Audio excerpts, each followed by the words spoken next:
This is a Clark University podcast. I'm worried about family.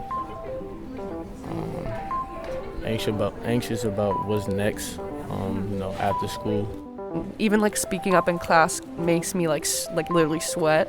Just thinking about the future, I guess, in terms of academically, how I'm gonna do with my classes, or just even in the long run of what kind of life will I live after college and all that stuff. Social pressures and familiar pressures, expectations for myself, and just overthinking the future, I would say. Definitely relationships, whether that's familial, friend, all can be very stressful. You wouldn't think because I play sport that I'm not shy, but I tend to be really anxious and shy and speaking in front of big groups of people. So. All right, cool. Thank you for sharing. College is essentially the crucible where young people actually gather together and experience all sorts of developmental opportunities where they begin to really learn about who they are, what they value, what they're passionate about, and how they want to impact the world. That's Nadia Ward. Nadia is the Executive Director of the Mosakowski Institute for Public Enterprise at Clark. We sat down with Nadia to talk more about her work at the Institute. I'm Beth Alvarezson, a current junior at Clark, majoring in biology with a minor in Spanish. And this is Challenge Change, conversations to challenge your mind with people who are changing our world.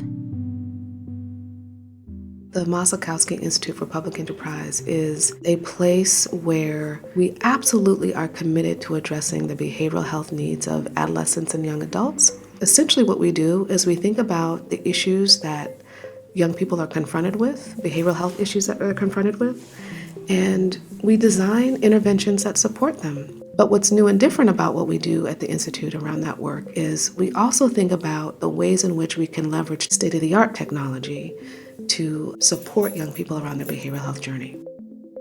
Everyone in their family system has a role, and in my family system, I was the only female child. I have 3 brothers, and I grew up overseas, and I had a very close relationship with my mother. And my mother grew up in a very large family where she had 5 other sisters. So I feel like in many respects, my mother was isolated and she was disconnected from her family. And, there was a lot of sharing with me about, things that she longed for and missed.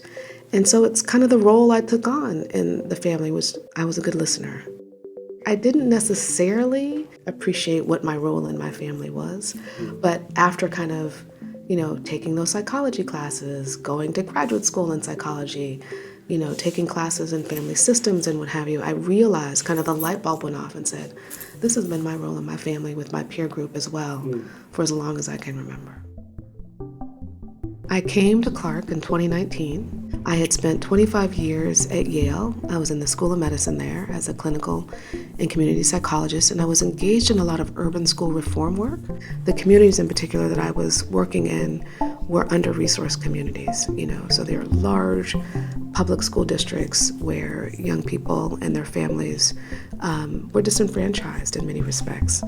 And there were lots of services being poured into the community, but more often than not, none of those service system providers were actually communicating with one another.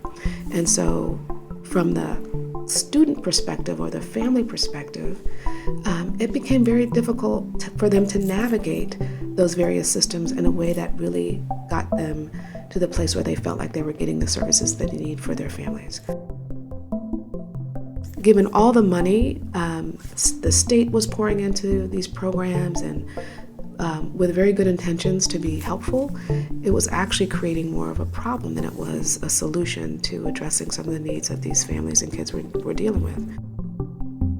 When I came to Clark, I began to think deeply about, how do we create opportunities where those providers can actually kind of work together in a seamless way that actually benefits that young person.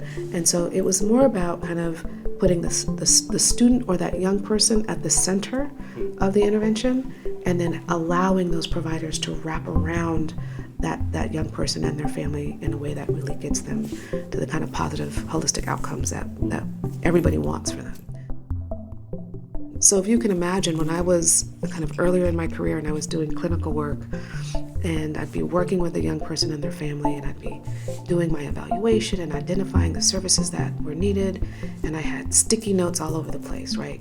There's, X person that provides this service and Y person that provides this service, and I have phone numbers, and, maybe I would create a little table that would keep things organized. But now with the technology that we have, one of the products that we've developed called My Piece, it's a mobile application that provides wraparound services in an app in your hand on your phone, where a school counselor can do all of that wraparound services in one place. And so the app has the ability to bring all of those folks into one place. And from that perspective, care gets coordinated, and then progress can be monitored in a very systematic way toward being able to see that young person making improvements around whatever the behavioral health issues that they're struggling with. Young people have at their fingertips access to so much information on the web and on these social media platforms. And what's concerning for me is they really have a difficult time vetting what's the evidence-based practice that is helpful to them. What's good information, what's not good information, who is a social influencer that actually is credentialed versus someone who's just trying to make a name for themselves. And so now we have an app that provides all that information for young people, where they don't have to search the web, that we've done that curating of information for them. So they have a place to go where they can find out more about the concern that they have. It offers clear suggestions on, here are the signs, the symptoms, but more importantly, here's what you can do right now to get some relief around your anxiety or your depression, or if you're thinking about hurting yourself or what have you. The goal is to leverage that technology in a way that connects them to a human being, connects them to a professional that can actually help them along their journey. We've had Clark students give us feedback from the app, and we incorporated that feedback into making improvements and enhancements. And so, all we're just waiting for attorneys to do what they do so that we can get that thing out there and make it available to our students as well as young people more broadly. One of the things that I absolutely fully appreciate in this space, this really peculiar space that we're in with managing this pandemic, is if you are a young person, all those very important developmental milestones that you engage in typically in this part of your life has been abruptly interrupted. And, there's a need to really be sensitive and responsive to that reality for adolescents and young adults. And what drives me is thinking about how we design culturally responsive and relevant interventions that help them get through these kinds of periods in their life. We don't know how long we're going to be dealing with this pandemic, and so we need to be proactive in helping young people right now. How do you manage those anxieties? Just something that you do that helps you reduce it, that overwhelming sensation? I like to keep busy, so I do try to read, do things I enjoy. I started doing henna on my hands because that's a good way to keep myself focused and not stressed. I really just deal with it through basketball or chilling with my friends and stuff like that. The court has always been a paradise for me, somewhere I could go and just lose sight of everything that's around. I would say it's definitely okay to relax and take the time that you need. Don't be afraid to do what your body is pretty much yelling at you to do. I go for walks, and I would say listen to music is a common one. I journal a lot. I do brain dumps, whether it's in my notes app or in an actual journal. Talk it out with my friends all the time.